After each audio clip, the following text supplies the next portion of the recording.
ازيكم يا جماعه؟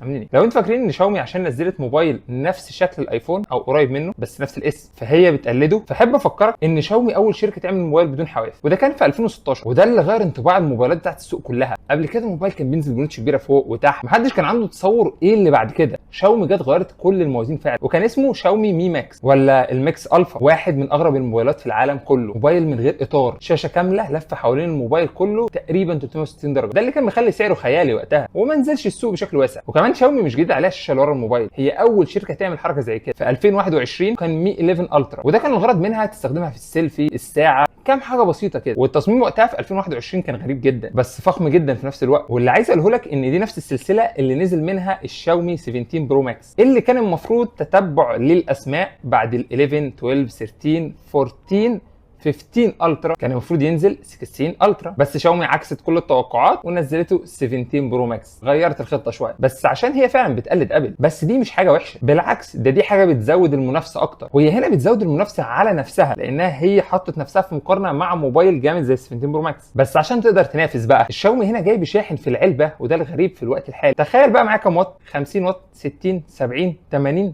100 واط. سيبك يا عم من الشاحن وسرعه الشحن، عارف ان هو بيجي ببطاريه اكبر من سامسونج اس 25 الترا والايفون 17 برو ماكس، وبفرق كبير. عندك السامسونج اس 25 الترا بيجي ببطاريه تقريبا 5000 ملي امبير، وال17 برو ماكس 5088 ملي امبير، يعني تقريبا نفس الرقم. الموبايل هنا بيجي ببطاريه 7500 ملي امبير، رقم مش واقعي بالمره. حد هيجي يقول لي ما عادي، ما الشركات كلها ممكن تحط بطاريه 8000 و10000 ملي امبير، بس ده اكيد هياثر على سمك الموبايل. يعني المفاجاه هنا ان الموبايل ارفع من الاس 25 الترا والايفون 17 برو ماكس. شاومي عملتها ازاي؟ اقول لك، وده بسبب ان شاومي استخدمت بطاريات السيليكون كربون على عكس من كل الشركات اللي لسه بتستخدم الليثيوم، والسيليكون اعلى بكتير من الليثيوم. واكيد لو شاومي كانت عملت بطاريه 7500 ملي امبير الليثيوم، اكيد فرق السمك كان هيبقى كبير، كان هيبقى مثلا 11 ملي ولا حاجه. بقول لك ايه، طب انت عارف البطاريات السيليكون كربون دي احسن من البطاريات اللي ابل وسامسونج بتستخدمها في ايه؟ البطاريات دي بيوصل عمرها الافتراضي لاضعاف الليثيوم، لان في البطاريات دي السيليكون والكربون بيخلي الانود يستحمل دورات شحن اكتر من اللي في الجرافيت اللي في الليثيوم. ده غير ان بطاريات السيليكون بتيجي بساعات اعلى، لان السيليكون بيقدر يخزن ليثيوم اكتر من الجرافيت بتقريبا 10 اضعاف،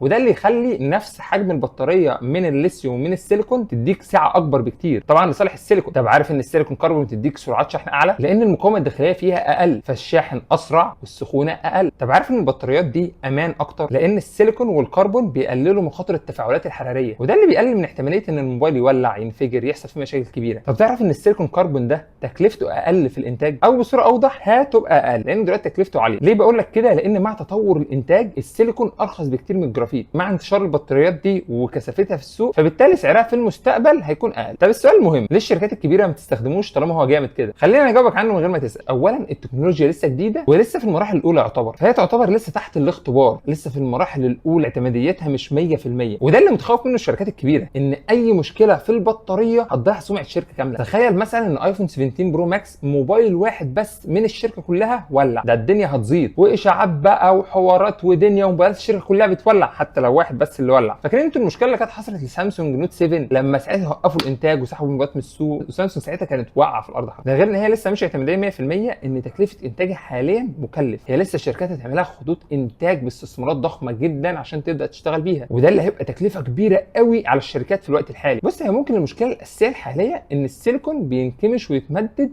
مع الشحن والتفريغ، بس المشاكل دي بتتحل يعتبر. بص يعني ايه، الوضع مطمئن مش 100%. فالتكنولوجيا جديده زي كده وجامده زي كده ممكن الشركات تستخدمها في ايه؟ في حاجات مثلا مش محتاجه ثبات وامان بنسبه 100%، يعني مثلا اجهزه كهربائيه، عربيات. لكن موبايلات وحاجات حساسه قوي الشركات شايفه ان هي مفيش داعي تستعجل او تخاطر بحاجه زي كده، مع العلم ان في شركات كتير ابتدت تستخدمها. بس شاومي بتاخد المخاطره هنا باحترافيه. بس خليني اقول لك، لو موبايلك ما بيستخدمش بطاريه سيليكون كربون، وهو اكيد ما بيستخدمش بطاريه سيليكون كربون لان هي موبايلات قليله جدا جدا اللي بتستخدمها، في فيديو كده مهم تسمعوه عن عادات غلط ممكن تبوظ الموبايل نفسه، ممكن تدمر البطاريه، ممكن تعمل مشاكل كتير جدا، فاتفرج عليه عشان تبقى عندك معلومه مهمه عن الحاجات دي. بس لو جينا تاني للموبايل الشاومي 17 برو ماكس، هو موجود فيه اقوى معالج في العالم حاليا، هو ال 8 اليت جين 5، وهو اول موبايل بيجي بالمعالج ده في العالم مع رام 16 جيجا. بالمناسبه المعالج ده اللي لسه هنشوفه السنه الجايه في اغلب موبايلات الاندرويد زي السامسونج اس 26 الترا وموبايلات زيها كتير. بس حلاوه سامسونج ان هي بتعمل نسخه مخصصه 4 باي جالاكسي، ودي اللي بتكون اقوى شويه عن المنافسين كلهم. مقارنه المعالج مع سامسونج اس 25 الترا كارقام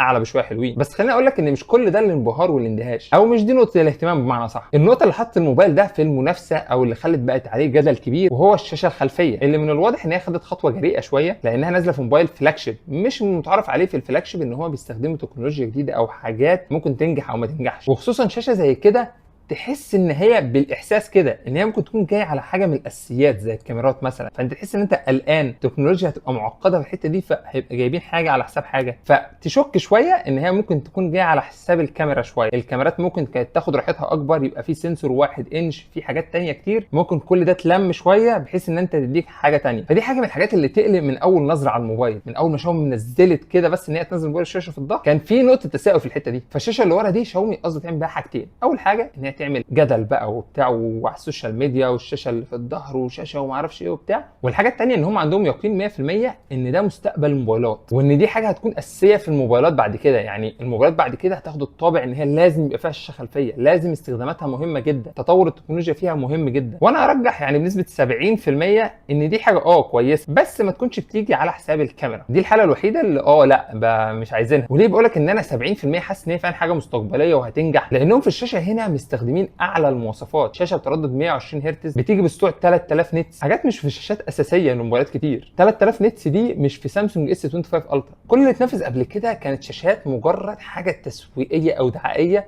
الشاشه بتاعتها عيانه جدا، بيبقى فيها طاقه بلاستيكيه كده، عارف اللي هو ايه، حاجه تسويق. هي من اول ما تمسك الموبايل يعني ممكن من الصور تحس ان هو حاجه كويسه، بس في الواقع لا، دي خطه تسويقيه فقط، شاشه عارف اللي هو تسويق وخلاص. لكن في الموبايل ده حاجه تحب تتفرج عليها، شاشه هتخطف عينك كده، تحب تمسك الموبايل تتفرج عليه، موبايل جامد. ده بيدل على مدى جوده الشاشه وحلاوتها وحلاوه التصميم، ان هو استخداماتهم كهاردوير حاجه محترمه جدا. الفكره حتى ان هم في السوفت وير مهتمين بالتفاصيل جدا برضو، عاملين واجهات مختلفه كتير تقدر تعدل فيها براحتك جدا، التصميمات اوبتمايز جدا مع حجم الشاشه، مع عارف مهتمين بيها قوي، عاملينها بجوده احترافيه. شفت الدايناميك ايلاند بتاعت الابل اول لما نزلت في الايفون 14 برو ماكس؟ شفت مدى ما ابل مطوره في الجزء ده، مش مجرد نوتش وبيجي جنبها اشعار وخلاص، لا هي مطوره في حاجات كتيره جدا، مخليه النظام اوبتمايز جدا مع بتاع، بيتفاعل مع الجزيره الصغيره دي بشكل جامد جدا، تقدر تستغله في حاجات كتير جدا، والاهم ان هو بشكل احترافي. فكذلك في الشاشه الصغيره بتاعت الشاومي، لا فعلا دي مش اثاره جدل، دي شاشه جامده تكنولوجيا هتودينا للمستقبل. بس لو جينا للكاميرات اللي كانت للوهله الاولى خايفين منها جدا، الكاميرات في الموبايل ده كويسه جدا وجامده جدا، بس الميزه الاساسيه اللي محمساني او هتحمس اي حد الموبايل ده انك تقدر تستغل قدرات ومواصفات الكاميرا الخلفيه في تصوير السيلفي. يعني تقدر تصور بقى اي حاجه سيلفي، فيديوهات بقى، ريلز، حاجات كتير جدا بالكاميرا الاساسيه. طبعا ده لان مقارنه الكاميرا الخلفيه بالكاميرا السيلفي فرق شاسع جدا. الكاميرا السيلفي بتبقى تقنياتها ضعيفه شويه بسنسور صغير، عارف اللي هو تستخدمها في استخدامات بسيطه، ومع قدرات الكاميرات هنا. بس للاسف الايفون لسه بيتفوق في نقطه التصوير، يعني الموبايل ده لو للتصوير فالايفون احسن بشويه حلوين. نقطه التفوق الاساسيه بتاعه الايفون مع اغلب الشركات تفاصيل ضبط النور، الاضاءه، اللسعان، الاتش دي ار، كل حاجه لسه ما زالت الايفون احسن. بس ده ما يدلش ان الكاميرات وحشه، الكاميرات جامده جدا، بس مقارنه مع ابل منافس قوي، منافس اعتمادي، منافس دايما ريفرنس او بيعتمد عليه في التقييم، لا هو ما زال نقطه تفوق لابل شويه. بس بعيدا عن الكاميرات خلينا نرجع لحوار الشاشه دي. من الحاجات الفن اللي شاومي عملتها، عملت جراب مخصص من انتاجها عشان تلعب العاب على الشاشه الصغيره. جراب شكله جامد جدا، تحس ان هو عارف اللي هو الموبايل ده معمول للناس الروشه، للناس اللي عايزه تغير، للناس اللي عايزه حاجه جديده، اللي عايزه تكنولوجيا جديده، مش حد عايز ياخد اكتر استقرار، اكتر امان، اكتر اعتماديه، اكتر تحديثات، لا حتى اكتر كاميرات. لو انت عايز لاحسن كاميرات لا هتروح للايفون او سامسونج. فانطباعي انا بقالي فتره كبيره ما شفت الشركه تقدر تعمل تكنولوجيا جديده وتتقنها بجوده عاليه غير ابل. بس من شاومي النهارده ادركت ان هي عندها نقطه زي كده تقدر تلعب فيها باريحيه، وادركت ان شاومي جامده برضه في السوفت وير. صحيح نظام التشغيل بتاعها مش من احسن الانظمه اللي بحبها، بس مش بحبها عشان شخصيا، هي السوفت وير بتاعها مش زي بتاع سامسونج. سامسونج فاهمه انت هتعمل ايه الخطوه الجايه، يعني الاندرويد الخام نفسه مش بسلاسه اندرويد سامسونج. طبعا في الموبايلات القليله او في الموبايلات الضعيفه ممكن ما تاخدش احسن تجربه، مش هتفهم قوي اللي انا عايز اوصله لك، بس في الموبايلات الفلاج شيب احسن سوفت وير اندرويد سامسونج. فانا هنا في شاومي مش مبهور لانها عملت شاشه وخلاص نقدر نستخدمها، انا مبهور لجوده الاتقان وقد ايه هي مقدمه حاجه مميزه. بس الخلاصه هي دي الحاجه الوحيده اللي عجبتني في موبايلات شاومي الجديده. فما زلت انا لو عايز اجيب موبايل اعتمادي هيكون قراري الاول لابل او سامسونج، لانها هي الموبايلات اللي في الوقت الحالي اللي بتقدم لك التكامل. فسؤالي ليك هنا بقى، هل انت شايف ان شاومي شركه متكامله او بتقدم التكامل اللي سامسونج وابل بتعمله؟ اكتبوا لنا ارائكم في الكومنتات وخلينا نشوف الكلام ده مع بعض. وبس كده، ما تنساش تعمل لايك وسبسكرايب للقناه. انا احمد زيرو، اشوفكم فيديو جديد.